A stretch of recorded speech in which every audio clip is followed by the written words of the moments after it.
Cet homme, Yahav Lichtner, divulgue systématiquement des documents et des informations confidentielles de l'ONU au régime israélien. Il couvre le régime israélien au sein de l'ONU, agissant comme un agent de corruption politique à l'intérieur de l'organisation. Les gens devraient suivre cela de très près. S'il n'est pas suspendu et fait l'objet d'une enquête dans les 48 prochaines heures, dans les prochains jours, alors vous saurez jusqu'à quel point le secrétaire général de l'ONU est prêt à s'incliner devant les Américains et devant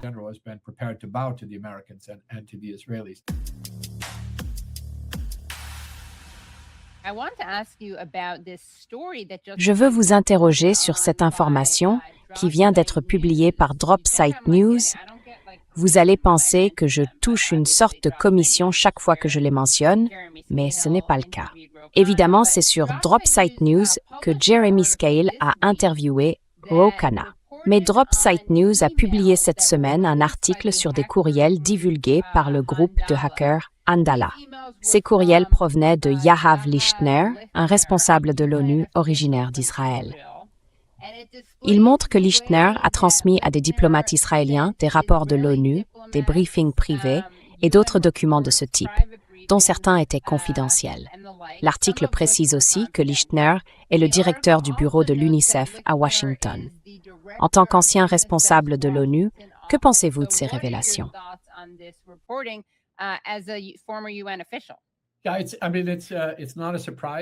Écoutez, je veux dire, ce n'est pas une surprise, mais c'est horrifiant.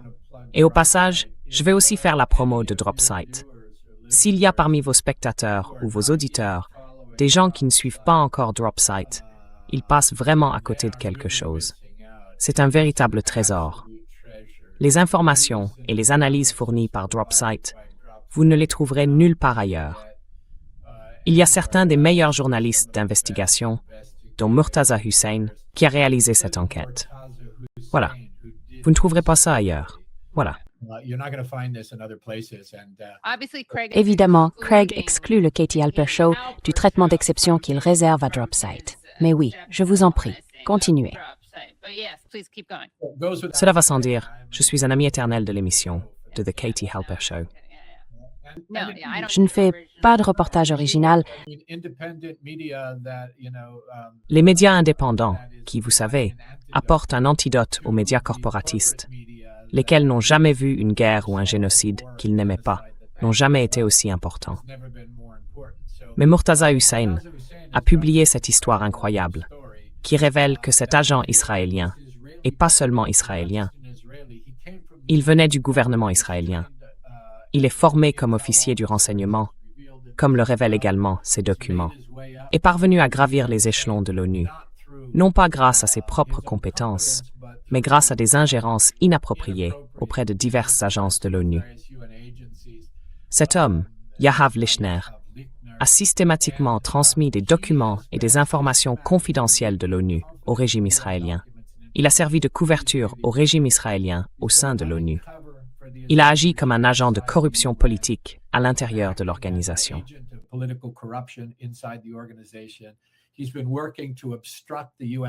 Il s'efforce d'entraver le travail de l'ONU en matière de droits humains, qui vise à demander des comptes aux Israéliens.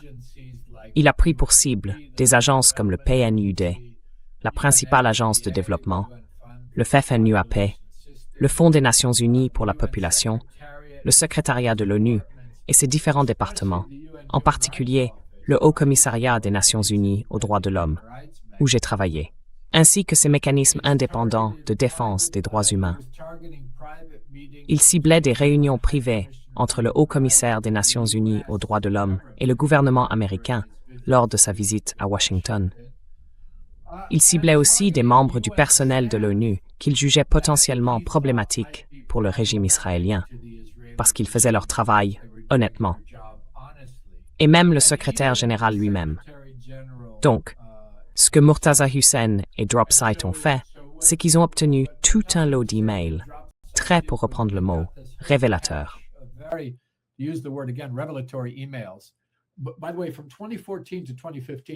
D'ailleurs, de 2014 à 2015, ils n'ont pas encore révélé ce qui s'est passé depuis. Cela provenait de ce site de lanceurs d'alerte appelé Distributed Denial of Secrets, à l'origine Handala, ce groupe de hackers que vous avez mentionné. Et ces fuites ont révélé beaucoup de choses.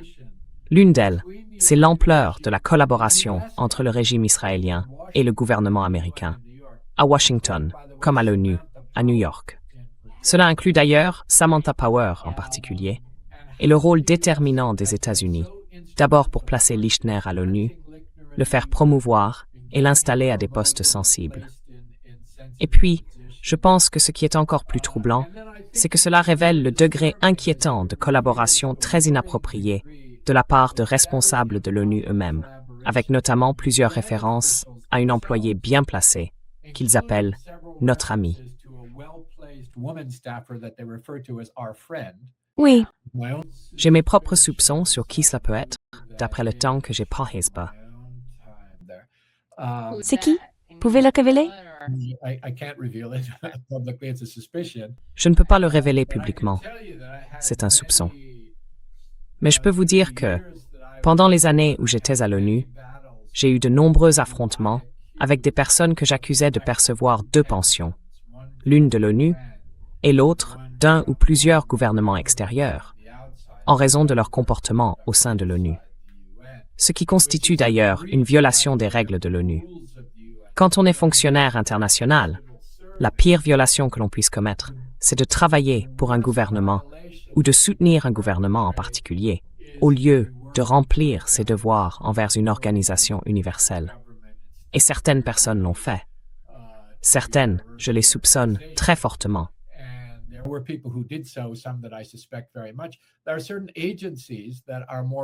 Certaines agences des Nations Unies s'y prêtent davantage.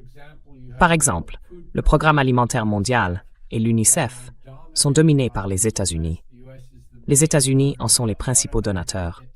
Ils obtiennent donc automatiquement la direction de ces organisations.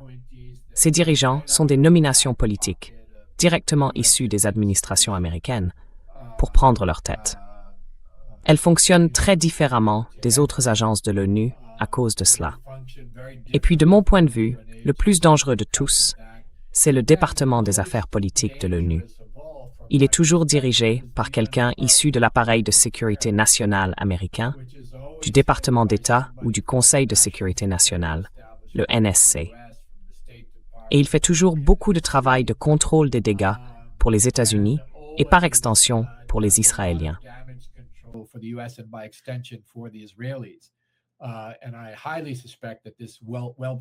Et je soupçonne fortement que cet employé, qui occupait un poste bien placé, travaillait probablement au département des affaires politiques.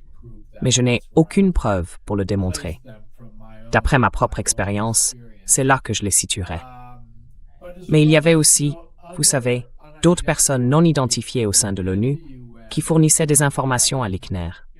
Là où il était assis, il n'avait pas d'accès direct aux documents qu'il partageait. Ces documents venaient soit du département des affaires politiques, soit du bureau du secrétaire général lui-même. Il y avait donc des personnes qui collaboraient avec lui à l'intérieur des Nations Unies, en lui fournissant des documents confidentiels, des communications et des informations à ce type, Lichtner, qui les transmettait ensuite au régime israélien.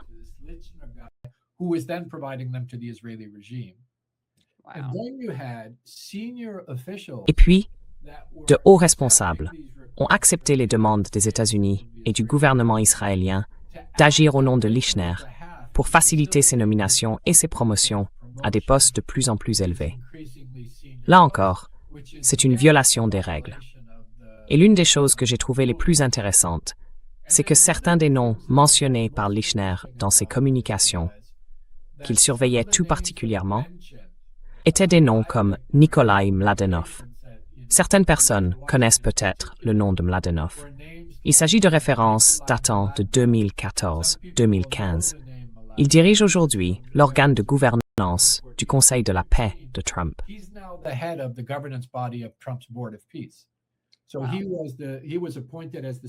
Il a donc été nommé coordinateur spécial. Les Israéliens l'ont très largement adopté dans ce rôle.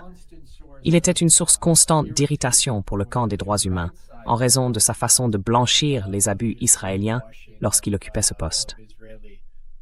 Puis il a accepté ce rôle, devenant l'un des principaux visages du Conseil de la paix coloniale, illégal et horrible de Trump. Cela vous montre depuis combien de temps certaines de ces personnes étaient préparées. Ou encore Catherine Colonna, mentionnée ici dans ses emails, qui des années plus tard serait choisie par l'ONU pour diriger l'enquête de l'ONU sur l'UNRWA, après que les États-Unis et les Israéliens ont porté de fausses accusations contre l'UNRWA dans le but de la fermer pendant le génocide, afin de faciliter ce génocide.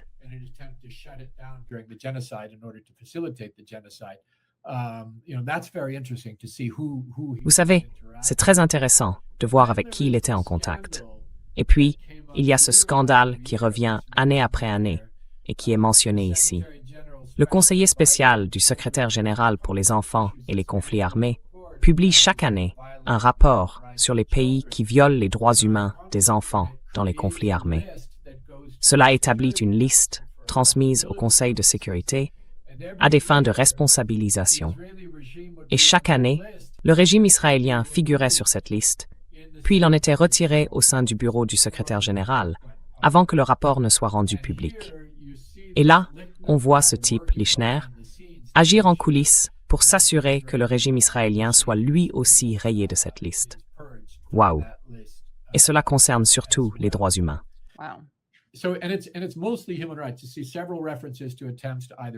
On voit plusieurs références à des tentatives visant soit à influencer, soit à édulcorer, soit à contrer des rapports de l'ONU sur les atrocités israéliennes.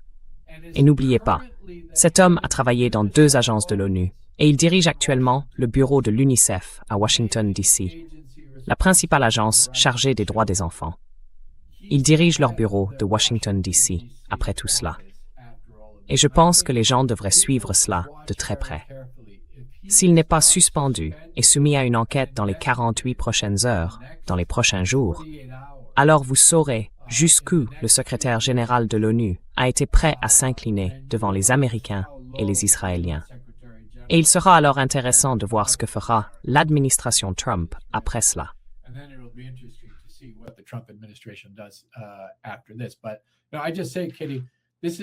Mais je dis simplement, Katie, que c'est l'un des secrets les moins bien gardés de l'ONU, l'influence croissante du régime israélien au sein de l'ONU, par l'espionnage, par l'infiltration de relais du régime dans l'organisation, par la création de cellules de harcèlement sionistes, comme UN Watch et UK Lawyers for Israel, qui s'en prennent aux responsables de l'ONU et aux observateurs des droits humains. Mais surtout, par la mobilisation extraordinaire de pression du gouvernement américain au nom du régime israélien. Ils font pression sur les responsables de l'ONU, à commencer par le secrétaire général et jusqu'aux échelons inférieurs, en leur disant « Vous ferez ce qu'Israël veut, ou nous couperons votre budget et nous vous le ferons payer d'autres façons aussi. » Cela a toujours existé, mais ça a commencé à s'institutionnaliser sous Kofi Annan, qui est arrivé au pouvoir après que Boutros Ghali a été évincé de force par les Américains.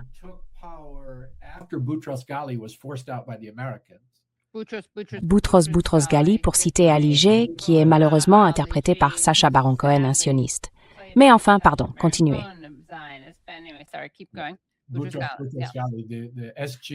Boutros Ghali, le secrétaire général. Il était tellement sympathique qu'ils lui ont donné 2 noms. Et après qu'on l'a forcé à partir, Kofi Annan a essayé de se montrer très conciliant avec les États-Unis, en particulier, et donc, par extension, avec les Israéliens.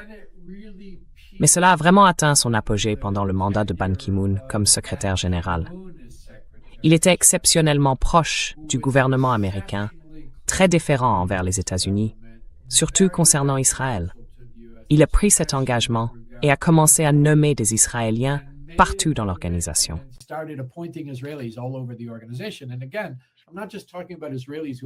Et encore une fois, je ne parle pas seulement d'Israéliens, qui se trouvent être des experts en droits humains ou en développement, issus des milieux techniques. Je parle de personnes du gouvernement israélien, du régime, qui étaient là, de toute évidence, pour exécuter les volontés du régime. Et cela s'est poursuivi sous Guterres et ses personnes nommées. qui encore aujourd'hui, 3 ans après le début du génocide en Palestine, refuse de prononcer le mot génocide lorsqu'il parle publiquement de la Palestine.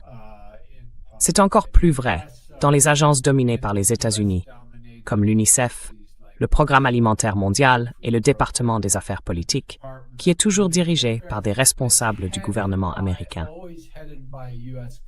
Depuis environ 2018, il est dirigé par Rosemary DiCarlo, qui venait directement du département d'État américain et du Conseil de sécurité nationale. Avant elle, il y avait Jeffrey Feltman, venu lui aussi du département d'État. Il avait été nommé sous Bush, avait servi à l'ambassade américaine en Israël, était très proche des Israéliens, avait fait partie de l'autorité d'occupation en Irak, c'est-à-dire de l'occupation américaine en Irak.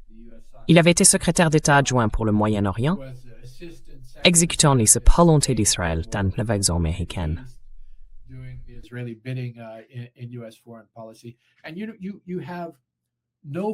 Et il n'y a aucun pare-feu entre d'un côté les exigences de puissants États membres pris individuellement, comme les États-Unis, et de l'autre, les processus budgétaires et de nomination à l'ONU, alors même qu'il s'agit de violation des règles. Donc quand les États-Unis aboient, on voit aussi ces réactions inappropriées se produire.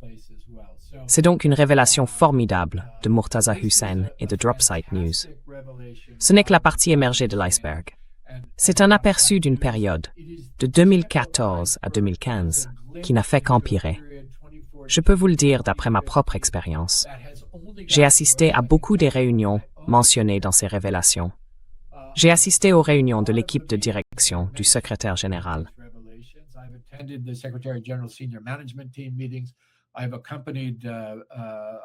J'ai accompagné le haut-commissaire à ces réunions à Washington.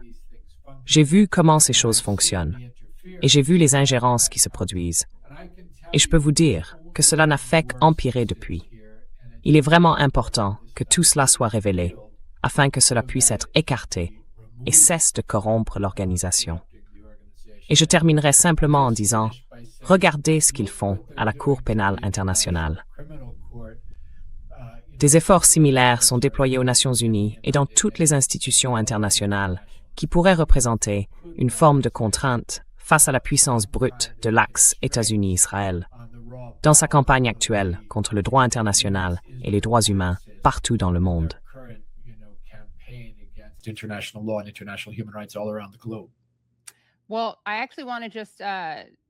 Eh bien, je veux simplement montrer Je veux montrer cet article et certaines de ces révélations parce que je trouve ça très révélateur. C'est intéressant de le regarder, de le voir.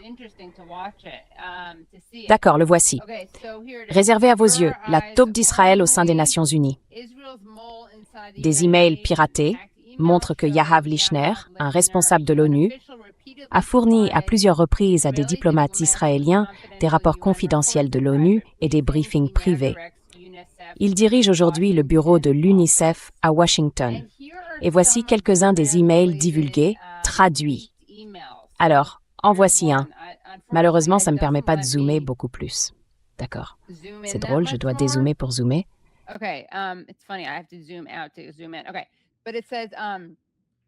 D'accord, mais il est écrit « Pour vos yeux seulement, ne pas diffuser ».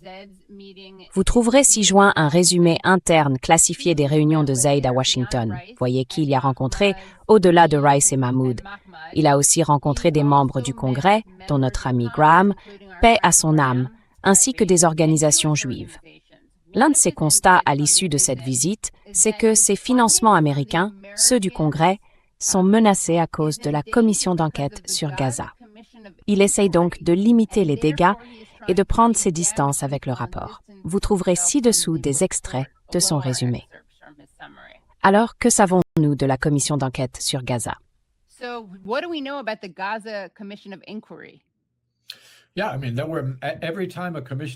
Oui, enfin, chaque fois qu'une commission d'enquête était mandatée par le Conseil des droits de l'homme de l'ONU, des enquêtes indépendantes sur les droits humains qui ont documenté les atrocités du régime israélien lors de ses massacres successifs à Gaza, ou encore lors de l'attaque contre le Mavi Marmara, où les forces israéliennes ont tué les humanitaires à bord de l'un des premiers navires de la flottille, et ainsi de suite.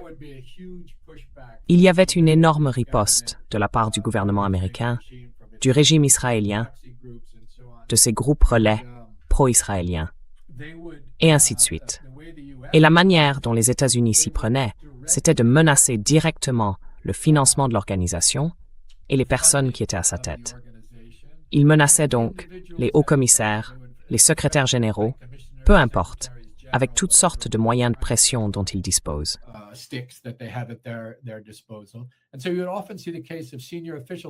Et donc, on voyait souvent de hauts responsables chercher à prendre leur distance avec l'ONU, tout comme Antonio Guterres le fait aujourd'hui, face aux conclusions de la commission d'enquête de l'ONU sur le génocide, face au rapporteur spécial, qui n'ont rien fait pour défendre contre les sanctions américaines et d'autres mesures de ce genre.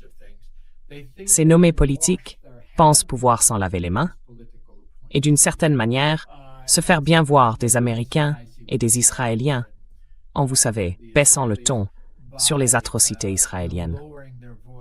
Cela s'est produit à l'époque. J'ai accompagné Zeid Ra'ad al-Hussein, le haut-commissaire, lors d'autres visites à Washington, où j'ai vu les pressions qui étaient exercées.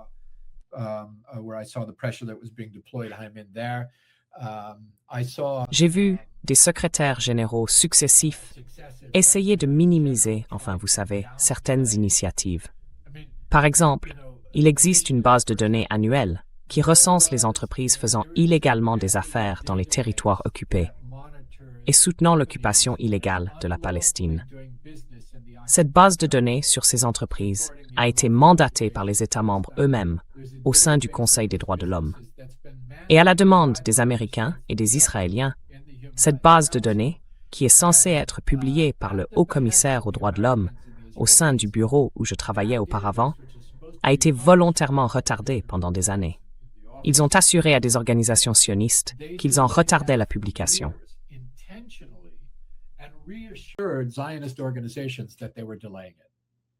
Wow. Vous savez, plusieurs secrétaires généraux successifs, notamment Ban Ki-moon, Antonio Guterres et d'autres, on voit donc ce genre de choses se produire. Il y a une pression interne, une pression particulièrement forte des Américains, mais aussi la pression de ces groupes mandataires du régime israélien qui attaquent l'ONU, et ainsi de suite. Ensuite, ils vont au Congrès. Et le Haut Commissariat aux droits de l'homme n'est pas représenté lors de ces auditions au Congrès. Ils font venir ces cellules d'attaque sionistes, comme UN Watch et d'autres, qui se contentent de débiter leurs mensonges, leurs attaques et leurs calomnies au nom du régime israélien. Et c'est cela qui entre au compte-rendu du Congrès.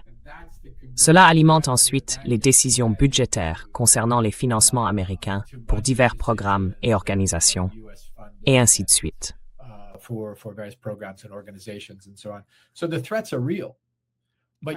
Les menaces sont donc réelles. Mais, en tant que responsable de l'ONU, vous avez un choix à faire. Le premier choix, c'est de vous en tenir aux normes, aux principes, au droit international, aux règles relatives aux droits humains, à votre serment de fonctionnaire international et au mandat de votre organisation, afin de défendre les droits humains sans crainte ni favoritisme. C'est le premier choix. Ou bien vous cédez à la pression politique et vous dites « D'accord, nous allons dénoncer les violations des droits humains dans les pays X, Y et Z, mais nous ne dénoncerons pas celles que le gouvernement américain ne veut pas que nous dénoncions. » À partir du moment où vous faites cela, l'ONU n'a plus aucune raison d'exister, car elle ne serait alors plus qu'une salle de conférence où les États les plus puissants dictent leur conduite aux États moins puissants.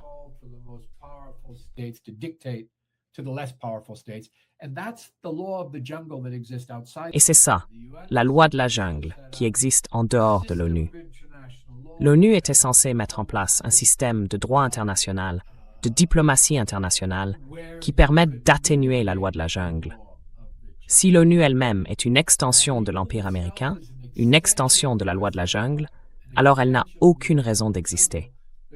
Donc, en tant que responsable de l'ONU, surtout si vous êtes secrétaire général, haut commissaire aux droits de l'homme, ou quel que soit votre poste, votre devoir est simplement de défendre sans crainte ni faveur, en toutes circonstances, les normes et les principes de l'organisation. Si cela veut dire qu'on vous licencie, qu'on vous salit ou qu'on vous diffame, eh bien soit, vous vous en sortirez.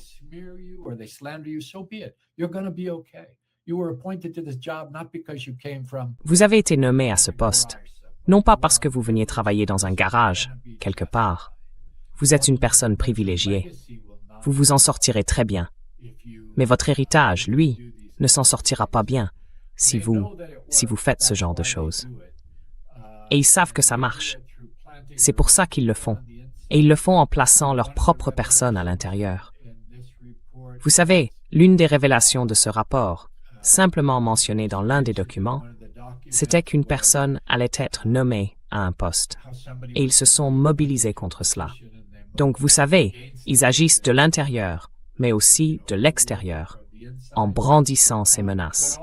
Des menaces personnelles, des menaces sur votre budget, des menaces sur tout ce que cela peut être.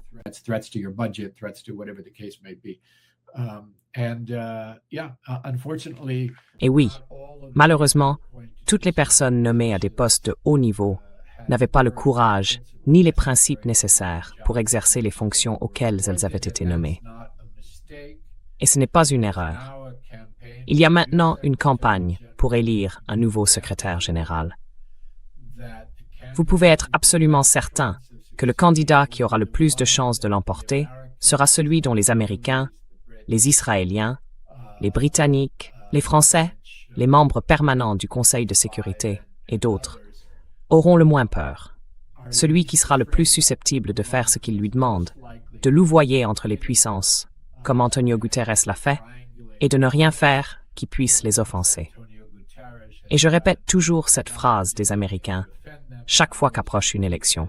Ils disent vouloir un secrétaire général qui soit davantage secrétaire que général. Et c'est presque certainement ce que nous allons obtenir.